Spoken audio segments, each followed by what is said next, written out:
La verdad. ¿Qué tal, amigos? ¿Cómo están todos ustedes? Mi nombre es Manuel Ocampo Ponce y este es su canal de Mariavisión Luz Católica. Estamos en su programa Concilios y hemos preparado cosas interesantísimas para usted.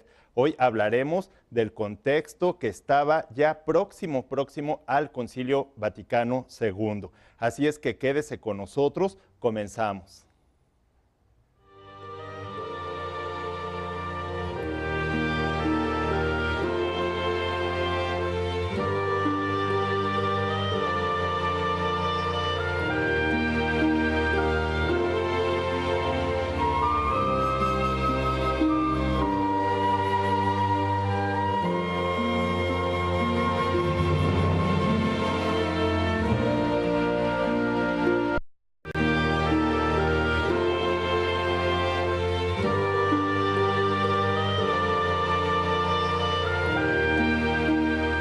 Aquí estamos en su programa Concilios y prepare usted su cuaderno, su pluma. También queremos pues que se comunique usted con nosotros. Tenemos el Twitter @filos1403 o también tenemos el correo de Concilios de Mariavisión. Estamos en el Concilio Vaticano II y en todo el contexto que hay dentro del Concilio Vaticano II, que ya está en esta etapa que nosotros vamos a analizar hoy por iniciar. Pero fíjense, recuerden muy bien que es un contexto difícil porque había dos bandos muy bien marcados y uno tercero que se había generado a partir de las ideas que se habían desarrollado en los siglos anteriores. Habíamos tenido muchos documentos papales muy importantes que prevenían contra los ideales de la modernidad y contra ideas de la modernidad, pero sin embargo no habían hecho caso de estos documentos oficiales. Y por lo mismo se habían ido infiltrando ciertas ideas dentro de las universidades católicas, otras habían salido de las mismas universidades católicas, de seminarios, institutos pontificios, y entonces había generado pues algunos problemas. Ya sabemos que tuvimos dos escuelas de pensamiento que son la Escuela de Frankfurt y el Círculo de Viena. La Escuela de Frankfurt neomarxista, que fue la que desarrolló las ideas del marxismo que después se iban a desarrollar como la teología de la liberación. Y tenemos el Círculo de Viena neopositivista, que estaba promoviendo las ideas del protestantismo liberal, es decir, el sentimentalismo. Estas ideas dieron como resultado muchos problemas a nivel mundial. De hecho, tuvimos las dos guerras mundiales, la Primera y la Segunda Guerra Mundial, después de las cuales quedó dividido el mundo entero en un bloque comunista oriental y un bloque liberal occidental. Entonces, fíjese usted hasta dónde llegaron estos problemas, pero en la iglesia también existía ya esta problemática, de modo que aun cuando después del Concilio Vaticano I se pensó que ya no iba a ser necesario un concilio más, pues de todas maneras se fueron dando cuenta de que no fue suficiente el Concilio Vaticano I, de que no fueron suficientes encíclicas como la Pacendi, el decreto Lamentabili, el juramento antimodernista que tenían que hacer para evitar las ideas de la modernidad. De modo que, bueno, pues ya para las proximidades del Concilio Vaticano II, por allá de los años 55 a 59, las cosas estaban pues muy avanzadas en materia de modernidad.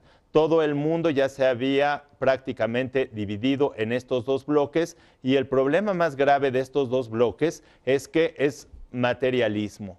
Tanto el comunismo o el socialismo como el liberalismo son posturas totalmente materialistas. Entonces, bueno, pues este materialismo que ya era prácticamente extendido a todo el orbe, constituía un reto muy grande para la Iglesia Católica. Pero además, también con motivo de estos documentos oficiales de la Iglesia y sobre todo de la encíclica Aeterni Patris de León XIII, gracias a eso había habido una revolución tomista. hay que recordar que la encíclica Aeternis Patris de León XIII lo que hacía era invitar o exhortar al mundo católico a volver al estudio de Santo Tomás de Aquino. Entonces, era importantísimo que en los seminarios, en las escuelas católicas, en los centros de formación y sobre todo en las universidades católicas, se estudiara a partir de Santo Tomás de Aquino, pues se basaran los estudios de formación, incluso los estudios de formación eclesiástica. Entonces hay este brote de tomismo, que es la revolución tomista del siglo XX, con autores muy importantes, pero están conviviendo los autores tomistas que hacen una apologética, es decir, una defensa de la fe muy fuerte contra los errores de la modernidad, y junto están conviviendo en las mismas universidades internacionales, en los centros de formación y todo, las ideas liberales, las ideas del protestantismo liberal, las ideas de la teología de la liberación en América Latina, en África y en Asia, pero que tienen su origen en esta escuela de Frankfurt y en los estudios de Alemania que ya sabíamos con Hegel, muy anteriores en el siglo XIX, y luego con Marx, Engels, etc. Entonces era un contexto bastante difícil en el que ya se exigía un concilio, es decir, quería el mundo saber qué era lo que de todo lo que estaba sucediendo estaba bien, era permitido dentro de la Iglesia Católica y que no era permitido dentro de la Iglesia Católica. Además, recordemos también que la Iglesia ya se había extendido muchísimo porque los medios de comunicación facilitaron las cosas y entonces a mediados del siglo XX, pues la gente ya podía trasladarse fácilmente de un lugar a otro. Esto hacía más fácil en algún sentido la evangelización, pero también teníamos ya obispos por todas partes del mundo, en lugares muy remotos en donde pues era difícil llegar sin tener que adaptar el mensaje evangélico a ciertas condiciones de raza, de cultura. Pensemos en China, pensemos en países del Asia, del lejano oriente, en países africanos, y entonces también estos obispos que ya habían hecho algunas adaptaciones, pues estaban necesitados de un lineamiento para saber si esas adaptaciones eran correctas o no eran correctas. Por otra parte, también teníamos el anhelo ecuménico, es decir, bueno, este anhelo ecuménico que cada uno entendía como lo quería, porque por una parte, unos pensaban que este anhelo ecuménico consistía en que los hermanos protestantes, separados, calvinistas, etcétera, se regresaran a la iglesia. Y otros pensaban que el ecumenismo era más bien hacerles entender a todo el mundo católico que tenía que haber una unidad primero, para después, a través de esa unidad, los que quisieran regresar a la iglesia pudieran hacerlo. Entonces, había diferentes concepciones ecuménicas por ahí, con ideales de unificación, pero en un contexto bastante problemático ideológicamente y bastante difícil, tanto por la extensión del mensaje evangélico que se había extendido demasiado, como por un lado, la revolución tomista, es decir, los tomistas que esperaban que dijeran, bueno, todo esto ya no está bien y necesitamos un lineamiento claro para que sepamos lo que es verdadero y lo que es falso. Y por otro lado, ya estaban brotando pues comunidades muy sentimentales dentro de la misma iglesia. Ya había algunos que habían adoptado el liberalismo protestante. La teología de la liberación se extendía, se empezaba ya en sus raíces a gestar dentro de la Iglesia Católica, y entonces cada uno pensaba obviamente que estaba en lo correcto, y todos pensaban que querían que el concilio sirviera para que se definiera lo que cada uno quería. Entonces, fíjense, este programa es justo las expectativas que tenía el mundo del Concilio Vaticano II. Y ya vemos que llega con pues diferentes expectativas muy distintas, y bueno, pues es por eso tan interesante y tan importante para nosotros saber qué fue lo que sucedió con ese Concilio Vaticano II, porque si no lo sabemos, entonces nos podemos quedar, como siento que a lo mejor en algunos sectores ha sucedido, y por eso el Papa Benedicto XVI en su momento nos exhortó al estudio del Concilio Vaticano II. Y lo ha hecho precisamente porque vemos que En cierta forma, pues fueron muchos esfuerzos del concilio, como lo vamos a ver aquí, pero al final, quién sabe si se cumplieron las expectativas que se esperaban o si realmente continuamos en la misma línea de que el magisterio se pronuncia y luego cada uno, bueno, pues lo toma en diferente sentido. Entonces, aquí lo importante es que quede muy claro que al concilio llegaron pues diferentes ideas bastante contradictorias unas de otras. Por un lado tenemos entonces, recuerden, la revolución tomista, los tomistas, que bueno, se centraron en la apologética, o sea, en la defensa de la fe. Por otro lado, tenemos a los liberales protestantes, que bueno, no es que sean los protestantes, sino que es el liberalismo, el sentimentalismo que niega la razón y que excluye la razón de la fe. Entonces era un liberalismo que ya estaba gestándose dentro de las universidades y escuelas y centros de formación católica, incluso también de los seminarios. Y por otro lado, el marxismo, que era la teología de la liberación. Imagínense si esto iba a poder ser dentro de la misma iglesia. No era posible y por esto pues era necesario el Concilio Vaticano II. Además que era muy legítimo pensar pues en la unidad que siempre quiso Cristo de su iglesia. Entonces, vean cómo van cambiando las cosas de una manera tan rápida y tan radical en el tiempo, en los contextos y sobre todo en contextos como es el contexto contemporáneo, moderno y contemporáneo, en el que los cambios cada día son más difíciles, pero más rápidos, y entonces los retos van siendo cada vez más difíciles también. Entonces, fíjense, en todo esto, pues el Papa Juan XXIII en aquel entonces, en 1959, pues empieza a hacer los anuncios de lo que iba a ser el Concilio Vaticano II. Seguramente él, con sus asesores e inspirado, como siempre lo es en la Iglesia Católica, por el Espíritu Santo, logra que le dé claridad para convocar a este concilio ecuménico Vaticano II y justo, bueno, empiezan a ver qué nombre le van a poner al concilio y a recopilar en un anteproyecto, ¿sí? en una comisión antepreparatoria del concilio, todos los temas que están importantes para poderse tratar dentro del Concilio Vaticano II. Y el Papa también pues hace un discurso, primero hace varios anuncios con más o menos esbozando las expectativas que podía tener el Papa también de este Concilio Vaticano II y luego aparte de eso va haciendo también después preparando un discurso inaugural.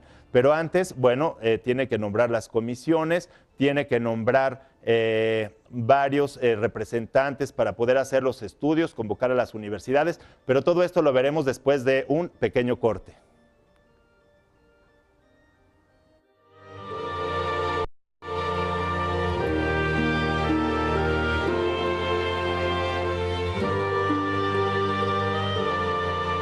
Hola, ¿qué tal amigos? ¿Cómo están? Aquí estamos en su programa Concilios, continuando, y tengo aquí, fíjense, los documentos completos del Concilio Vaticano II. Hay diferentes ediciones, pero bueno, es importante que nosotros tengamos los documentos completos del Concilio Vaticano II para que de esta manera puedan ir estudiando y leyendo todo lo que sucedió, y no solo eso, sino sobre todo todos los documentos oficiales con todos los contenidos de los cambios que se realizaron, bueno, de lo que se podía cambiar y de las aclaraciones también que tuvieron.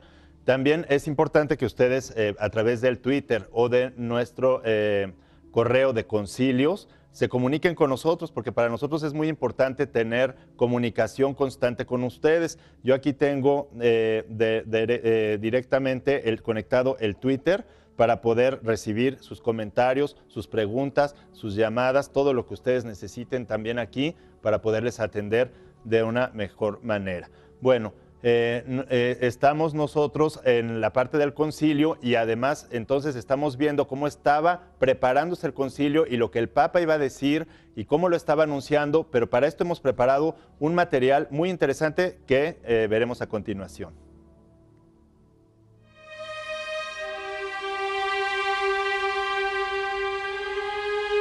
En palabras de Juan 23, el Concilio Vaticano II tenía como objetivo conducir a la Iglesia a la esperada y deseada puesta al día del Código del Derecho Canónico, así como una invitación renovada a los fieles de las comunidades separadas para que también ellos acompañaran amablemente en la búsqueda de la unidad y de la gracia por la que tantas almas suspiraban desde todos los puntos de la tierra.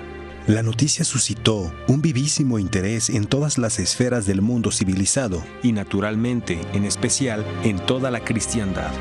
Juan 23 volvió a referirse al concilio en la exhortación a la Acción Católica de Roma, cuyo Consejo Directivo y Junta Diocesana recibió el día 3 de abril del mismo 1959.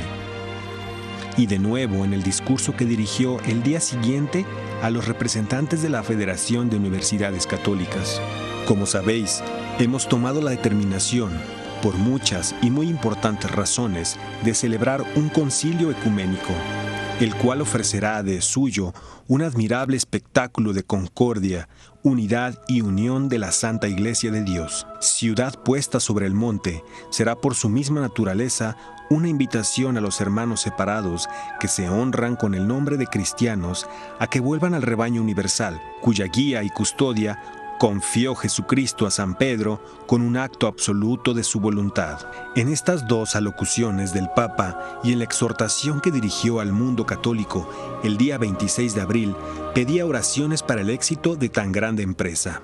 Posteriormente, el 17 de mayo de 1959, en la fiesta de Pentecostés, el Papa Juan XXIII anunció la comisión antepreparatoria. Se trató de una primera introducción de una serie de actos y de constituciones que implicarían una preparación de investigaciones y de estudios que precisarían largos meses de amplia elaboración. La comisión antepreparatoria, integrada por personalidades entre las que se encontraba como presidente Su Eminencia Reverendísima el señor Cardenal Domingo Tardini, prefecto de la Sagrada Congregación de Asuntos Eclesiásticos Extraordinarios y secretario de Estado de Su Santidad. La comisión antepreparatoria, integrada por personalidades entre las que se encontraba como presidente Su Eminencia Reverendísima el señor Cardenal Domingo Tardini, prefecto de la Sagrada Congregación de Asuntos Eclesiásticos Extraordinarios y secretario de Estado de Su Santidad. La misión de la comisión era la de iniciar los oportunos contactos con el episcopado católico de las diversas naciones para obtener consejos y sugerencias, recoger las propuestas formuladas por los sagrados dicasterios de la Curía Romana, trazar las líneas generales de los temas a tratar en el concilio, atendiendo también el parecer de las facultades teológicas y canónicas de las universidades católicas y sugerir la composición de los diversos órganos, comisiones, secretariados, etc., que habrán de procurar después la preparación próxima de los trabajos que el concilio estaría llamado a realizar. Una vez más, volvió el Papa Juan XXIII a hacer alusión al concilio en la encíclica Ad Petri Cathedram, publicada el día de San Pedro, el 21 de junio de 1959. Toda la tercera parte de este documento está destinado a predicar e inculcar la unidad de la Iglesia, esa unidad con que su divino fundador quiso dotarla, unidad de fe, unidad de régimen y unidad de culto. Para alcanzar dicha unidad, proponía la oración por el feliz éxito del concilio ecuménico. El día siguiente, 30 de junio, conmemoración de la fiesta de San Pablo, el Papa quiso presidir la primera reunión plenaria de la Comisión Antepreparatoria del Concilio Ecuménico. En esta reunión, el Papa puntualizó los fines específicos del concilio, muy distintos de las suposiciones y conjeturas que ya habían circulado por todas partes. Es bueno, dijo, recordar que el concilio ha sido convocado, ante todo, porque la Iglesia Católica, en la fúlgida variedad de ritos, en la multiforme acción, en la inquebrantable unidad, se propone alcanzar un nuevo vigor para su divina misión, perennemente fiel a los sagrados principios sobre los que se apoya y la inmutable doctrina que le fue confiada por Cristo fundador. La Iglesia, siguiendo siempre las huellas de la tradición antigua, se propone con ferviente ardor revigorizar la propia vida y cohesión incluso de cara a tantas contingencias y situaciones de hoy, para las cuales sabrá establecer eficientes normas de conducta y de actividad. Se trataba, pues, de una llamada a la unidad que Cristo dio a su Iglesia. Una vez terminado el concilio, se pretendía presentar la Iglesia en todo su fulgor y decir a los que están separados, ortodoxos, protestantes, etc. Esta es la Iglesia de Cristo. Nosotros nos hemos esforzado en serle fiel, pidiendo al Señor la gracia de que ella permanezca siempre como Él ha querido, dejando abierto el camino al encuentro y al retorno.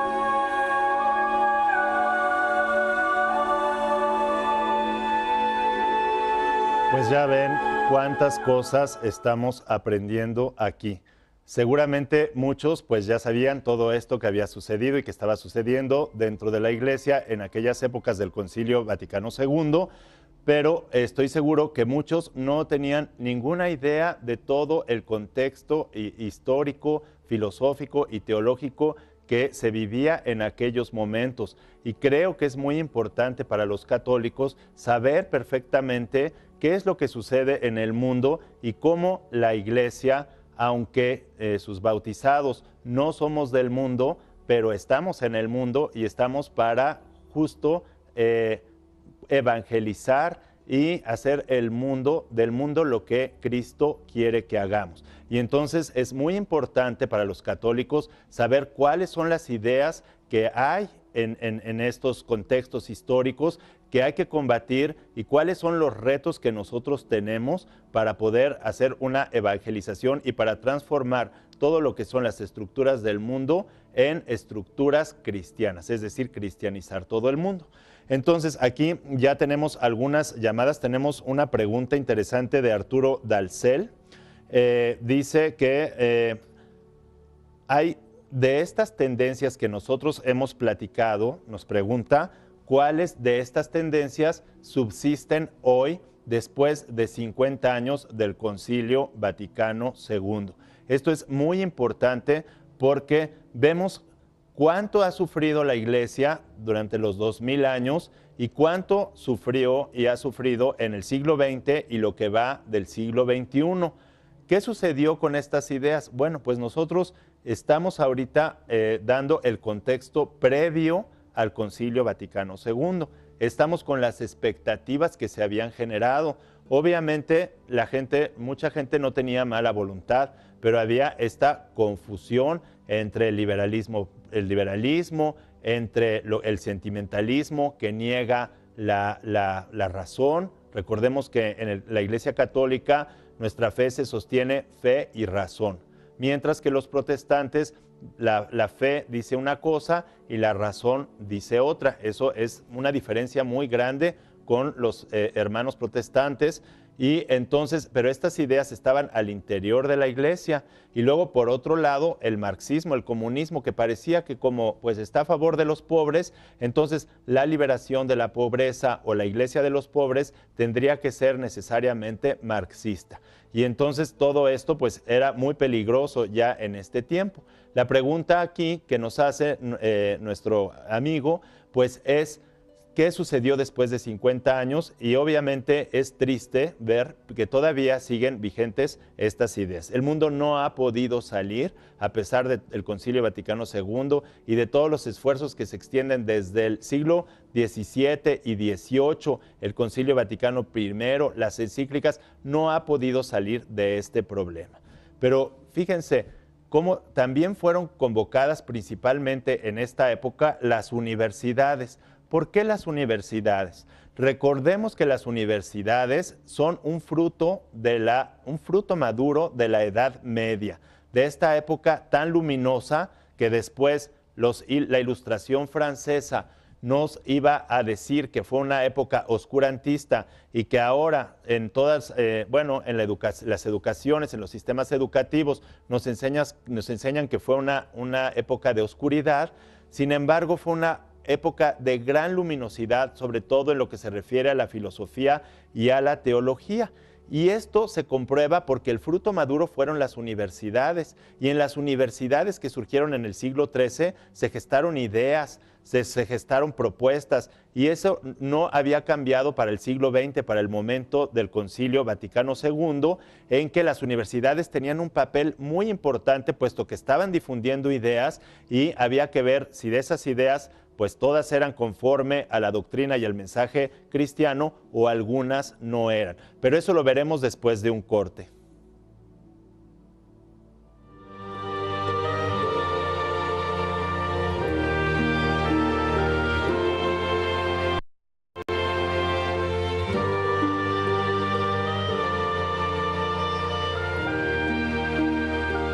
Estamos aquí en su programa Concilios, analizando el contexto del Concilio Vaticano II y todas las ideas que estuvieron en torno a este concilio, la convocatoria que fue haciendo el Papa y un material también que tenemos preparado ahorita para ustedes y que esperamos que sea interesante para que podamos entender lo que vamos a ver a continuación.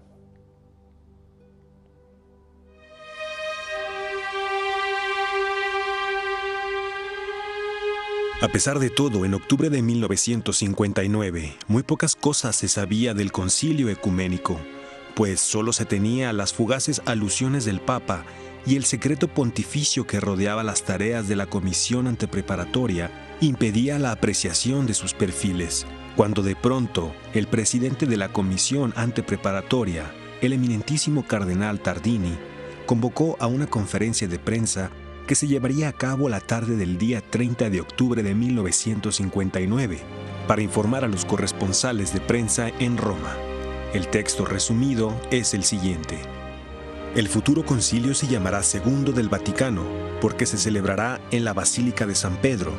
El primer concilio del Vaticano se considera ya cerrado, por cuanto que los esquemas que en él quedaron sin tratar, en su mayor parte, fueron ya estudiados y resueltos por la Santa Sede, sobre todo en la fase preparatoria del Código de Derecho Canónico promulgado en 1917.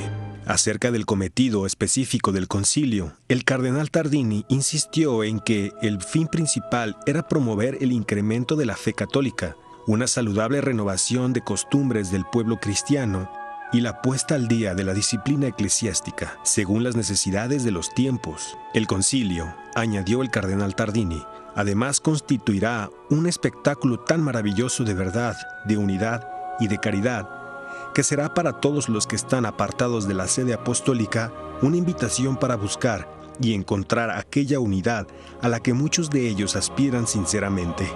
A este anhelo corresponden los afanes de la Iglesia Católica, que con su materna y comprensiva bondad les abre confiados sus brazos. No se espera, pues, un concilio para hacer la unidad de las iglesias. Esto es plantear mal el problema, porque no vamos a sentarnos a una mesa redonda para discutir con los hermanos separados la manera de realizarla. El concilio es un hecho interno de la iglesia para estudiar los problemas propios de la Iglesia Católica, en especial los que han surgido en los últimos tiempos.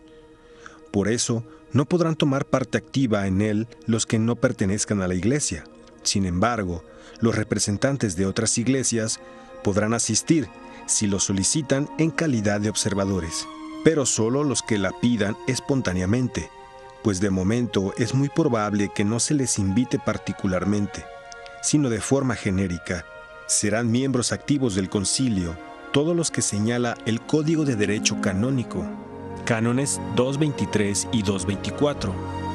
Los padres del concilio, según las normas del derecho, ejercerán no solo el poder doctrinal y legislativo, sino también el judicial y ejecutivo, tal como vinieron haciendo en otros concilios ecuménicos anteriores. La lengua oficial será el latín, la lengua de la Iglesia, particularmente apta para exponer y precisar con claridad y concisión los conceptos doctrinales y las normas disciplinares. De momento no se piensa emplear traducción simultánea, porque en materia de fe, una palabra mal entendida podría engendrar confusión. No puede preverse la fecha de la celebración del concilio en esta fase antepreparatoria, pero no podrá empezar antes de 1963. Estos 3 años que nos separan de él serán necesarios para preparar la materia, coordinando todas las sugerencias de los obispos, a fin de acortar en lo posible el tiempo de la celebración de las sesiones. De momento han sido interpeladas para dar sus puntos de vista un total de 2.700 personas. Además, antes del mes de abril, las universidades eclesiásticas y católicas deben haber enviado a la Secretaría de la Comisión Antepreparatoria estudios profundos en el campo de su especialidad, sobre aquellos problemas que puedan ser discutidos y resueltos en el concilio.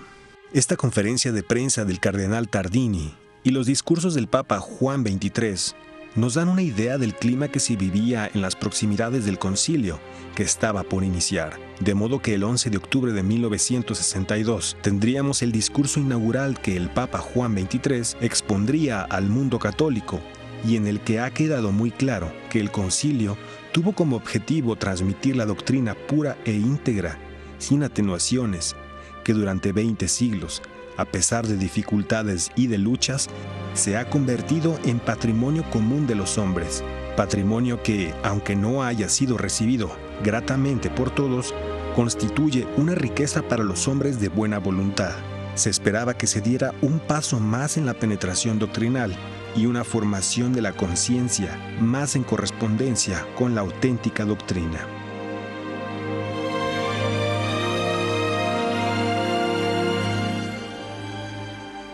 Aquí tenemos un mensaje ya también de Luis Santiago del Ángel. Quiere felicitar al padre Julio Reyes Piñón de la diócesis de Tuxpan por que cumple 80 años. Le mandamos un saludo muy cariñoso al padre por su cumpleaños. Y bueno, pues ya vieron ustedes este material importante también, con mucha información que hay que ir digiriendo poco a poco. Se ve clarísimo cómo incrementar la fe católica era uno de los objetivos principales del concilio, lograr la unidad, poner al día las costumbres y todo lo que se realizaba en la iglesia. ¿Qué quiere decir esto? Conforme a los nuevos retos que iba teniendo la sociedad de esa época. Eran demasiadas cosas las que se tenían que ver en el concilio. Y sin embargo, bueno, yo quiero aquí añadir algo muy importante, que en el discurso inaugural que nosotros podemos ver en los documentos oficiales del Concilio Vaticano II, se ve cuáles eran las expectativas del Papa Juan XXIII. Pero esto lo veremos después de un corte.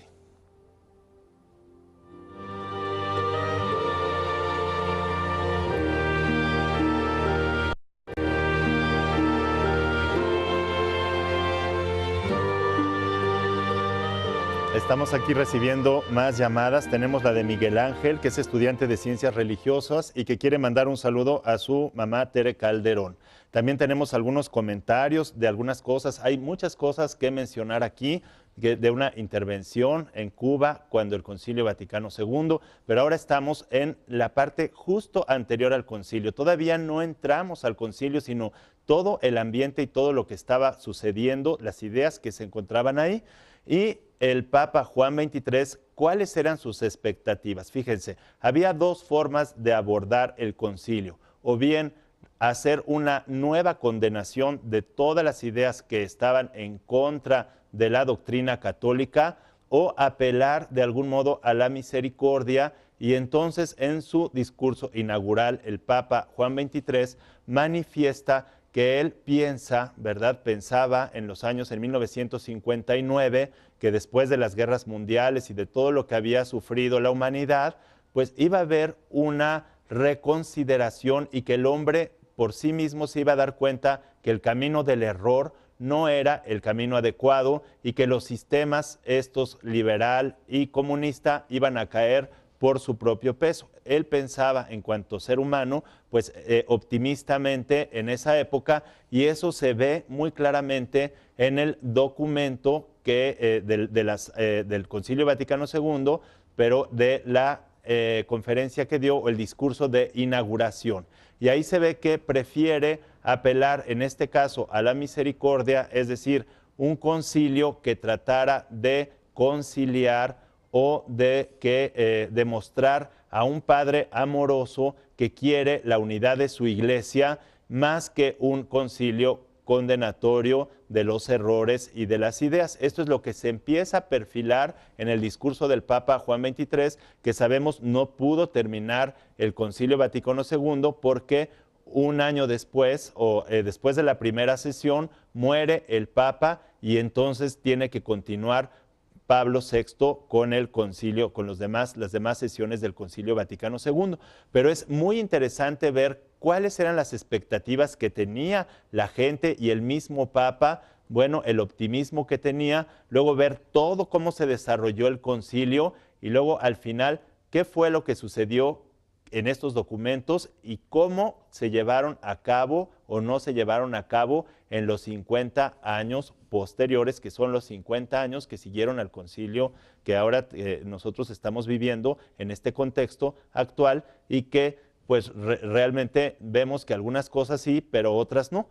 Por eso es importante que nosotros retomemos cada uno de los documentos del Concilio Vaticano II. Bueno, además yo también les quiero decir, porque me han preguntado algunas personas, aquí tengo un libro, que es un libro que yo escribí, que se llama Filosofía de la Cultura. Este libro está publicado en Editorial Edicep y en el primer capítulo no es que hable del concilio, pero está un resumen o un compendio de todo lo que es la historia pues universal, la historia de la Iglesia y un poco la historia de la filosofía, del pensamiento. En el capítulo 1 viene todo esto que les puede ayudar a los que me han pedido que necesitan algo para complementar, porque ya se están dando cuenta que no es tan fácil, ¿verdad? Sino que son muchas cosas que los cristianos ahora, para estar bien preparados, tenemos que saber. Pero fíjense, hemos llegado al final del programa. Quiero darles las gracias porque nos dejan entrar a sus hogares, compartir con ustedes estos conocimientos, estas ideas y pues también externarle que yo me siento muy a gusto con ustedes, con sus comentarios y bueno, que los espero como siempre la próxima semana con nosotros. Muchas gracias.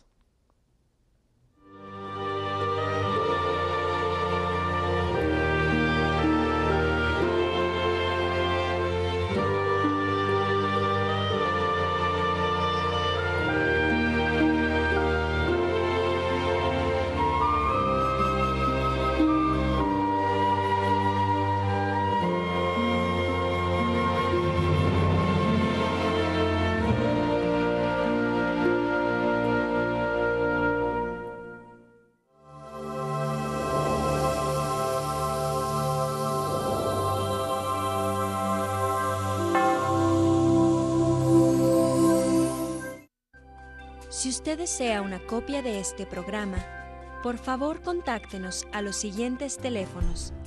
Desde el extranjero, marque 0052 33 3770 1814 y del interior de la República Mexicana al 01900 849 3507 o escríbenos a nuestro correo electrónico tiendavirtual@mariavision.com y visita nuestra página web www.mariavision.com.